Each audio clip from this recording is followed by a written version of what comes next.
जिस महत्वाकांक्षा से मुख्यमंत्री नीतीश कुमार जी इस गठबंधन में जुटे थे, संभवतः इनकी महत्वाकांक्षाएं पूरी नहीं हो रही हैं। और ये जो विपक्षी दलों का गठबंधन है, ये सिर्फ और सिर्फ एक व्यक्ति को हराने के लिए तैयार किया जा रहा गठबंधन है। ये खुद बिहार से चुनाव नहीं जीत सकते। अगर जीत सकते हैं तो भाई घोषणा करें। जब नीतीश कुमार से ये सवाल किया गया कि वो संयोजक बनने वाले हैं, इसके जवाब में नीतीश कुमार ने कहा कि उन्हें कुछ भी नहीं बनना। अब इसमें बिहार में बयानबाजी का दौर तेज हो गया है।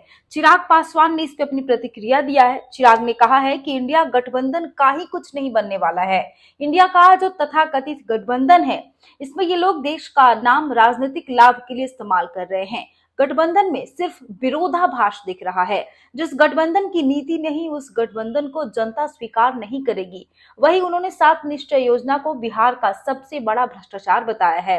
चिराग पासवान ने मुख्यमंत्री नीतीश कुमार को बड़ा चैलेंज देते हुए कहा कि अगर मुख्यमंत्री नीतीश कुमार में हिम्मत है तो बिहार की किसी भी सीट से चुनाव लड़कर दिखा दें, उन्हें सच्चाई का पता चल जाएगा। नीतीश कुमार को बिहार की जनता ने नकार दिया है, इसलिए वे बिहार से बाहर अब जगह तलाश रहे हैं।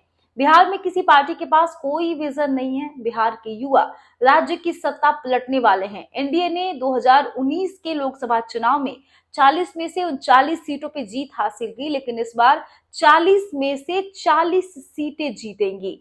बिल्कुल ठीक कह रहे, उन्हें कुछ नहीं बनना है, क्योंकि इंडिया का ही ये जो तथाकथित जो विपक्षी दलों का जो ये गठबंधन है, जिसमें इन्होंने मेरे देश का नाम अपने राजनीतिक लाभ के लिए ये लोग इस्तेमाल करने का ये लोग प्रयास कर रहे हैं, तो ठीक ही कह रहे हैं मुख्यमंत्री जी कि उस गठबंधन में इनका कुछ बनने वाला नहीं है और ना ही उस गठबंधन का कुछ बनने वाला। जिस तरीके से रह रहकर विरोधाभास इस गठबंधन में देखने को मिलता है, बिहार की बैठक में दिल्ली के मुख्यमंत्री का नाराज़ होना, बेंगलुरु की बैठक में मुख्यमंत्री बिहार इनका स्वयं का नाराज़ होकर वापस आ जाना, और अब मुंबई की बैठक में देखते हैं भैया कौन नाराज़ होकर आता है या कौन नाराज़ होकर जाता ही नहीं है।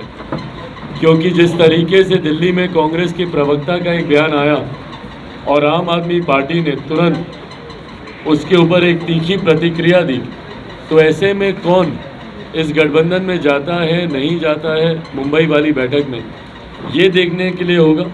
पर बहरहाल जिस महत्वाकांक्षा से मुख्यमंत्री नीतीश कुमार जी इस गठबंधन में जुटे थे, संभवतः इनकी महत्वाकांक्षाएं पूरी नहीं हो रही हैं। संयोजक बनने का ये प्रयास ज़रूर कर रहे हैं, पर ये किसके नीचे संयोजक होंगे, उनके ऊपर और कितने लोग इनको दिशा निर्देश देने के लिए बैठाए जाएंगे, ये तमाम बातें आने वाले समय में देखने वाली होंगी। बट बहरहाल बार बार हम इस बात को कहते हैं कि जिस गठबंधन की नीति नहीं है, उस गठबंधन को जनता स्वीकार नहीं करेगी। और ये जो विपक्षी दलों का गठबंधन है, ये सिर्फ और सिर्फ एक व्यक्ति को हराने के लिए तैयार किया जा रहा गठबंधन है। परफेक्शन IAS, UPSE और BPSC फाउंडेशन क्लासेस के लिए समर्पित संस्थान। यहाँ आपको UPSE selected and interview appeared faculties द्वारा गाइड किया जाता है। Separate batches for Hindi and English medium. 65वीं और 64वीं BPSC एग्जाम में 69 और 107 रिजल्ट्स एवं 66वीं BPSC एग्जाम में 131 रिजल्ट्स हासिल किया है परफेक्शन IAS टीम ने। परफेक्शन IAS, कुमार टार, बोरिंग रोड, पटना। ना इनकी नीति एक है, ना इनके सिद्धांत एक है, तो ऐसे में देश की जनता इस गठबंधन को स्वीकार करे, ऐसा होगा नहीं। लेकिन उनके बात करें, आम आदमी पार्टी बिहार में चुनाव लड़ने का बात कर रही है। भाई बिल्कुल लड़े, पूरा अधिकार है उनके पास चुनाव लड़ने का।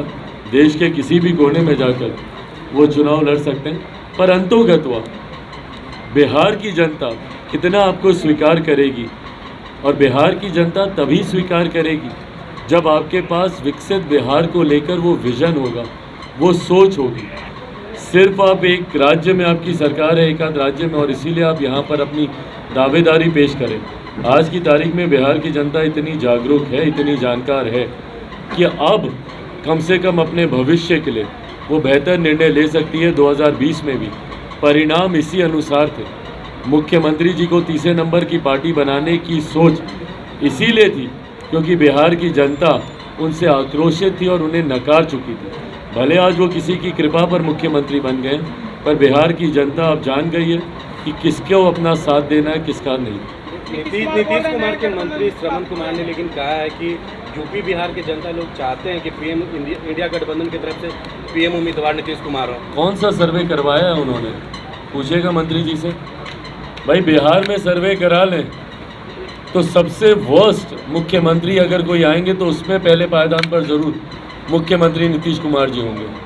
ये लोग बंद कमरों में अपने 4-5 समर्थकों से अगर सर्वे कराकर अपने आप को एक भ्रम में रखने का सोच रखें तो अलग बात है, पर बिहार, उत्तर प्रदेश, झारखंड, अगल बगल के जितने राज्य हैं, कम से कम वहाँ के लोग जानते हैं कि मुख्यमंत्री नीतीश कुमार जी से देश का भला तो नहीं हो सकता। और जिन मुख्यमंत्री को बिहार की जनता नकार चुकी हो, उनको देश की जनता क्यों स्वीकार करेगी?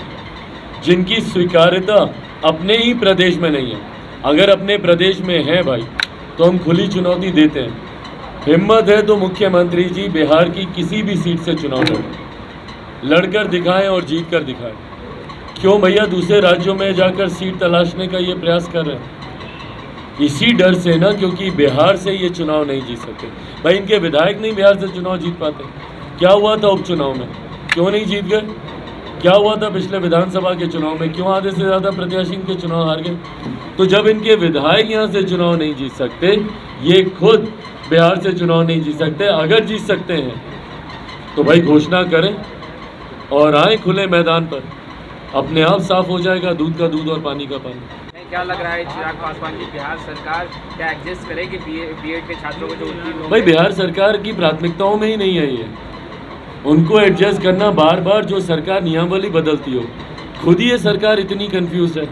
कभी इस माध्यम से, कभी उस माध्यम से, कभी इसका एग्ज़ाम, कभी सीटेट, कभी बीटेट, कभी बीपीएससी दीजिए। ये सब देने के बाद डोमिसाइल नीति हम हटा देंगे।